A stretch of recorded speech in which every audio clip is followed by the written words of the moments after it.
Kalian pernah gak sih waktu bangun tidur tapi entah kenapa tiba-tiba pengen nangis, dan di sini tuh rasanya kayak bolong gitu dada nih, kayak capek dan sedih yang mix, yang campur aduk. Tapi rasanya tuh bukan kayak capek fisik yang bisa selesai kalau kita tidur gitu, tapi dia tuh kayak lelah mental gitu, yang sakitnya itu di sini atau di sini.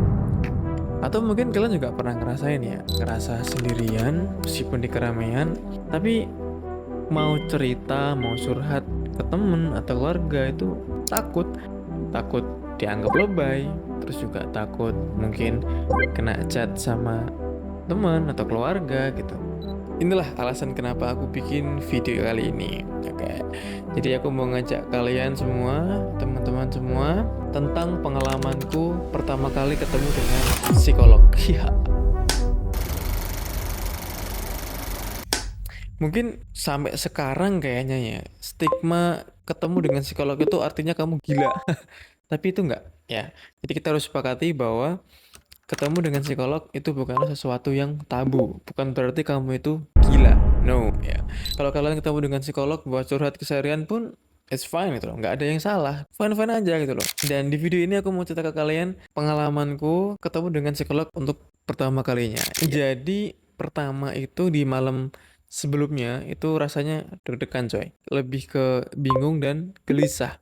Bingung mau cerita dari mana gitu loh. Kepala ini udah penuh, tapi itu mau cerita dari awal tuh bingung. Dan juga masih ada rasa-rasa takut kalau dihakimi, terus juga takut ceritanya dianggap remeh gitu ya, karena psikolog ini bagiku adalah orang asing gitu loh. Aku aja cerita ke temen aja jarang gitu loh, apalagi ke orang asing. Dan di hari H sampailah aku di ruang tunggunya. Surprisingly ruang tunggunya itu sangat tenang ya. Ada bau-bau aromaterapik, terus juga diputar suara-suara alam. Which is itu sangat menenangkan secara kelihatannya ya. Tapi rasanya sangat deg-degan. Nggak tahu kenapa ya, kayak rasanya tuh makin gelisah, makin takut, dan makin bingung gitu loh. Kata-kata yang udah aku siapin semalamnya tuh semuanya kayak buyar gitu. Dan akhirnya sampailah giliranku buat masuk ke ruangan. Saat masuk ke ruangan, benda pertama kali yang aku lihat adalah tisu. Ya, entah kenapa ya, mungkin tisu ini dianggap sahabat dari orang-orang yang datang ke psikolog ya.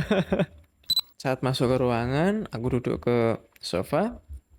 Aku disambut dengan sangat baik sama psikolognya. Psikolognya itu, dia senyum, dia memberikan aku satu pertanyaan yang membuat aku makin ngeblank. Pertanyaannya gini, jadi apa yang membawa kamu itu bisa ada di sini hari ini? Aku di menit-menit awal, jujur, aku ngomong ngalor ngidul guys. Jadi ngomong gue itu bener-bener tidak terstruktur, tidak terarah, dan repetitif, mengulang-ulang terus. Tapi ya, psikolog itu sama sekali tidak pernah memotong pembicaraanku. Dia itu selalu mendengarkanku dengan baik, dan bahkan dia itu kayak semacam cermin. Ya, cermin. Literally kayak cermin yang bisa bantu aku melihat sesuatu yang selama ini nggak pernah aku perhatiin dalam diriku.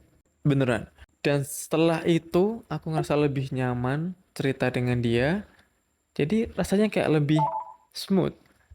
Aku ngobrolnya jadi lebih lancar, terus juga lebih santai, dan bisa keluar semua secara urut dan juga to the point. Saat itu, sama sekali nggak ada judgement. Dia benar-benar mendengarkan dengan baik, tidak pernah memotong, nggak ada tuh kayak kata-kata, oh kamu ini mungkin kurang ini, kamu kurang itu, atau mungkin kalimat-kalimat yang, ah kamu kurang bersyukur, ah nggak ada coy. Dan di akhir aku mendapatkan tiga hal penting dari aku bertemu dengan dia. Yang pertama adalah validasi, ya, validation. Dia bilang gini, kamu wajar kok ngerasa kayak gitu, dan kamu tuh luar biasa loh udah bisa sampai ke saat ini gitu. Mungkin itu kata-kata yang sederhana ya, tapi bagiku tuh dia kata-kata yang meaningful banget. Karena aku yang sudah dari kecil jarang banget dapat kata-kata seperti itu. Dan dari dia bilang seperti itu, aku ngerasa lebih percaya diri dan lebih nyaman dengan diriku. Yang kedua adalah aku mendapatkan tugas atau homework. Dia bilang kalau misalnya aku ngerasa gelisah, cemas, aku harus menulis 3 hal yang bisa aku kontrol. Sesimpel itu sebenarnya. Tapi saat aku praktekkan nih dalam beberapa hari ini, itu rasanya powerful banget. Jadi aku benar-benar tidak kehilangan kendali seperti kemarin-kemarin dan aku bisa take control of myself, lebih stabil dan aku ngerasa menjadi diriku sendiri dan aku tuh punya kendali penuh atas diriku. Yang ketiga adalah sudut pandang yang baru. Ini mungkin yang paling gong ya menurutku ya. Jadi dia tuh memberikan suatu perumpamaan. Kayak cemas atau gelisah yang aku rasakan ini itu ibaratnya adalah suatu ombak, yang mana ombak ini nggak bisa kita tahan sama sekali. Tapi kita bisa belajar bagaimana caranya untuk berselancar supaya tidak tenggelam karena ombak itu. Kesimpulannya, setelah bertemu dengan dia, aku makin yakin bahwa kesehatan mental itu adalah aset ya. Yang bisa dibilang bahwa ini memang aset jangka panjang gitu loh. Dan ini itu adalah hal yang paling krusial dalam kita hidup. Dan aku mau pesen sama kalian, kalau misalnya kalian itu merasa kalau udah capek, udah merasa tertekan dari mana-mana, kemudian kalian itu bingung mau cerita sama siapa, trust me. Kalau kalian pergi ke psikolog, itu merupakan suatu pilihan yang bijak. Kalian tidak akan kena judge, kalian di sana bisa bercerita dengan leluasa. Mungkin syukur-syukur kalian bisa menyelesaikan masalah kalian. Bagiku sendiri, kemarin, setelah aku keluar dari ruangan psikolog, itu memang masalahku nggak selesai 100%. Tapi beban-beban di pundakku ini rasanya kayak udah keangkat semua.